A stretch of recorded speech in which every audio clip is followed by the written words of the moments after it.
ہم ہر جانور انسان سمیت جو ہرڈ کی ڈائریکشن ہوتی ہے، جو ہرڈ کی سپیڈ ہوتی ہے، وہ اسی ڈائریکشن پہ اسی سپیڈ پہ چلتا ہے. یہ کسی کے بس میں نہیں ہوتا. اب ہمارا مسئلہ یہ ہے کہ ہمارا جو ہرڈ ہے نا، وہ اپنی نہ سپیڈ پکڑ سکا، نہ وہ ڈائریکشن واضح کرتا ہے. ڈائریکشن کہتے ہیں سوچ کو، ہرڈ کہتے ہیں زیادہ تر عوام کو. تو جو زیادہ تر لوگ کر رہے ہوتے ہیں بس وہی انسان کرتا ہے. بچہ بڑے ہو کے وہی کرتا ہے جو زیادہ تر لوگ کر رہے ہیں. تو جو ڈائریکشن آف دا ہرڈ ہوتی ہے وہ مفکر سیٹ کرتے ہیں. زیادہ تر لوگ کیا چیز کس طرح کا رخ کریں گے. تو یہ بہت ضروری ہے کہ آپ کو پتہ ہو کہ اگر ہم نے شروع سے قرآن کو سیلیبریٹ کیا کہ ایسی کتاب ہے جس میں سے جتنی بھی سائنس کی ترقی ہونی ہے وہ یہاں سے اس کتاب میں سے آپ نے پہلے سے اس کو بتایا ہوا ہے کہ یہ دیکھو یہ والے معاملات بھی اللہ تعالیٰ نے کیسے کر کے بتائے ہیں. ابھی سائنس شاید پہنچ جائے وہاں تک. Base of the Quran should be very very strong, اور اس کی جو اسکوپنگ ہے وہ اتنی اوپن رکھیں تاکہ ان کو پتہ ہو کہ یہ اس کی کوئی لمٹ نہیں ہے. میرے ماں اور باپ کو بھی نہیں پتہ، اتنی بڑی چیز ہے یہ، اتنی لمٹ لیس نالج ہے اس کے اندر. تو جب اس طرح کے بیس بنے گی تو کسی بھی لیول کے اوپر جو ہے نا وہ بچہ وہ سائنس کو دیکھ کے انجوائے کرے گا، سیلیبریٹ کرے گا کہ میرے پاس اس سے بھی زیادہ بڑا ہتھیار پڑا ہوا ہے. اتنی ضروری چیز ہے یہ کہ میں آپ کو اتنی سی بات بتاؤں کہ میں خود اپنی مثال دے کے آپ کو بتاتا ہوں کہ جب مجھے کوئی ایسی حدیث ملتی ہے یا ایسا قرآن پاک کی آیت ملتی ہے جس میں اسپیشلی اللہ نے خود کہہ دیا کہ میری آیت میں سے ایک ہے، جس کا مطلب ہے کہ اللہ تعالیٰ کی ایسی کوئی چیز ہے جس کو جو ریگولر 5 حصے ہیں ہماری یا لاز ہیں فزکس اور یونیورس کے جو ظاہری امور ہیں اس سے اگینسٹ ہوتی ہے، یا اس کو وہ لاز اس کو ایکسپلین نہیں کر سکتے، تو اس کو اللہ تعالیٰ کہتے ہیں میری نشانیوں میں سے ایک نشانی. جب میرے سامنے ایسی حدیث یا آیت آتی ہے تو جو کہ ڈھونڈتے رہتا ہوں میں بھی اور میری ٹیم بھی اور میرے بچے بھی، ایوری باری ہیز ٹینڈنسی آف ایکسائٹمنٹ. تو وہ اس لیے تاکہ ہمارا نظریہ یہ بن چکا ہوا ہے، میرا بھی نظریہ یہ بن چکا ہوا ہے کہ قرآن پاک کی کوئی ایسی چیز میں دنیا کے سامنے لے کے جاؤں. اتنا بڑا دروازہ اللہ نے دے دیا کہ یہ کھلے گا تو اس کے دوسری طرف پتہ نہیں کیا کیا علوم چھپے ہوئے ہیں.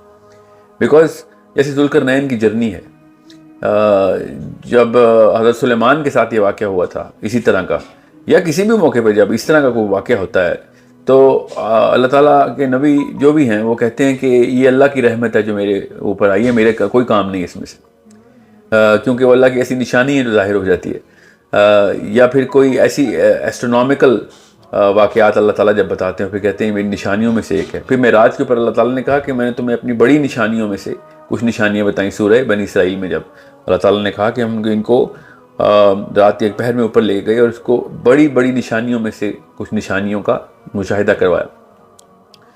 تو جب پہلے سے اس طرح کی سائیکالوجی بن چکی ہوگی بچے کی تو سائنس بیچاری نے کیا کر لینا ہے ایسا. سائنس تو مجھے تو کئی دفعہ سائنسدانوں پہ رحم آنا شروع ہوتا ہے کہ وہ بیچارے بالکل عاری ہیں اس بات سے کہ ان کو پہنچا ہی نہیں وہ اتنا بڑا چشمہ جو ہے.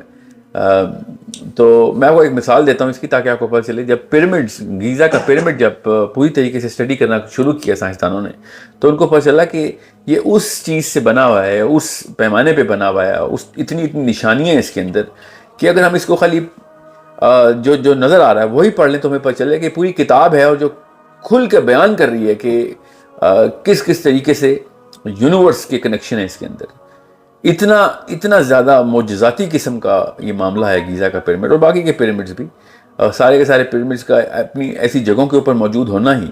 مگر میں آپ کو مثال اس لیے دے رہا ہوں کہ گیزا کے پیرامڈ کے بارے میں ایک جملہ بڑا مشہور ہے، کہاوت کے طور پہ کہا جاتا ہے کہ it is speaking about the future. It's not a monument. It's a monument of the past which is speaking about the future.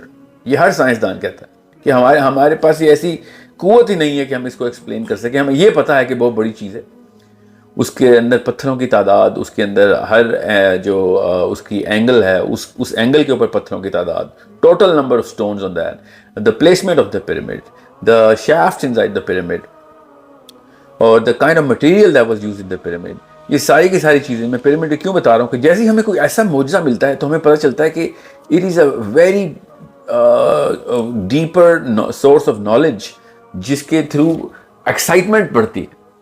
So dissonance نہیں ہوگی مسلمان کو جب وہ سائنس میں جائے گا. اگر قرآن پاک کو پہلے سے ہی اس کی اسکوپنگ دی جائے, اس کو ایکسائٹمنٹ ہوگی.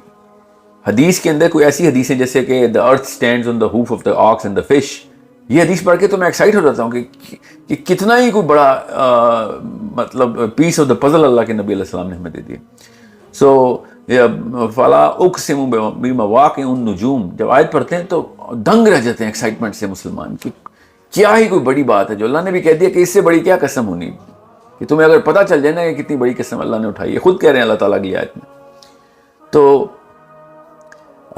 اس طرح سینکڑوں نشانی اللہ تعالیٰ نے سائنس کی, سینکڑوں, کیا پتہ ہزاروں ہی ہوں, جو کہ ہماری اس وقت کی جو آنکھ ہے نا وہ تو دیکھ بھی تو نہیں سکتی.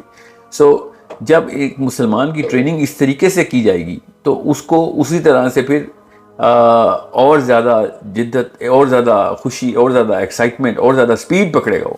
مگر ہم سائنس سے قرآن پاک کی طرف کا سفر کر رہے ہیں.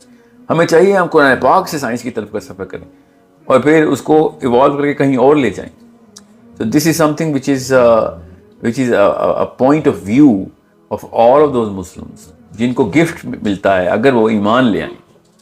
اللہ تعالیٰ نے کہا نا ذالک الکتاب لا ریب فیہ ھدی للمتقین, کہ صرف متقین کے لیے ہی یہ ہدایت ہے, وہ گائیڈنس ہے, اس طرف کی ڈائریکشن دکھا رہی ہے کہ جس طرف آپ کو پتہ چلے گا کہ اس کتاب میں کوئی شک نہیں. مگر اگر تقویٰ نہیں کر رہے اور پھر ہم نشانیاں دیکھنے کے بعد اور ایکسپلینیشن دینے کے بعد اس کتاب میں آ رہے ہیں اور شک دور کرنے کے لیے قرآن پاک میں آ رہے ہیں, تو پھر تو قرآن پاک کا کوئی فائدہ نہیں ہونا آپ کو.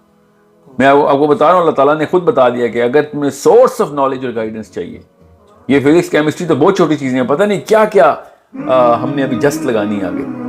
تو اس کتاب کے اندر کوئی شک نہیں ملے گا تمہیں. اس کا بڑا سائنٹیفک ترجمہ دیکھ لیں, آپ کو میں بتا رہا ہوں, میتھمیٹیکل اسٹیٹسٹیکل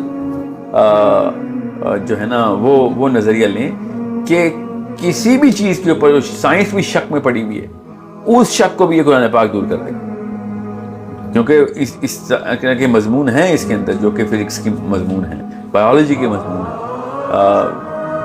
تمام تر شکوک جو ہے نا وہ دور ہو جائیں گے. سو this is the way you have to look at قرآن. انشاءاللہ جو آپ کا سوال ہے نا اس کے تھرو یہ فائدہ ہو جائے گا لوگوں کو, کیونکہ یہ بیسک سوال آپ نے پوچھے, بہت ہی اچھا سوال ہے کہ قرآن یا سائنس, یہ اس کے بیچ میں ڈسوننس آئے گی. جب نظریہ رکھیں گے قرآن یا سائنس, جو کہ رکھا ہوا ہے کہ یا قرآن یا سائنس, تو آپ کو یہ ڈسوننس آئے گی. اگر قرآن اور اینڈ سائنس کے اوپر چلیں گے تو پھر ڈسوننس نہیں آئے گی. کسی بھی چیز میں جب اور آتا ہے نا پھر ڈسوننس آتی ہے, either this or that. اگر this and that کے اوپر آئیں گے تو پھر سائیکالوجی ہماری ڈسوننس کی طرف جا ہی نہیں سکتی.